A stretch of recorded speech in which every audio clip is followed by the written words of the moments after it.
This section we're going to learn how to use conditional formatting to analyze data.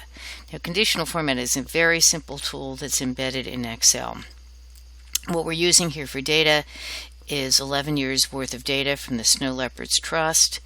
And what we're going to do is we're going to go to Home in Excel, go over here to Conditional Formatting, Top Bottom Rules, and what we're going to do is we're going to click on Above Average. And the first thing we want to do is we want to select the data that we're looking at. And so we're going to look at 12 months worth of data over those 11 years. Go to Conditional Formatting, Top Bottom Rules. Look for all the times when it's above average. Now, generally above average is color-coded in green. So you want to click on that. And now you can see that at the end of the year, November and December is almost always above average. That's presumably because of end of the year giving. But now what you're seeing here is that in the last 4 years, it's been above average, which is a good sign. It means that things have been going up. And then you've got a couple of anomalies, and let's see whether those are below average. So you go back to Conditional Formatting, Top Bottom Rules, Below Average, and you color code those red. So you have a couple of months in here where it's below average. That's the opportunity for conversation to say what happened in those months.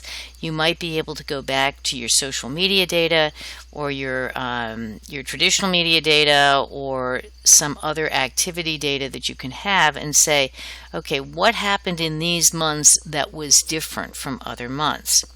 And again, another you can do, this is the change from year to year part of this data. So what we're going to do is we're going to say, in that time frame, I'm going to back to Home, Conditional Formatting. Let's just find the top 10 items. In other words, the top 10 months where the results were better than any others. And then let's do the same thing for the bottom 10, where what were the bottom 10, what were the worst, right?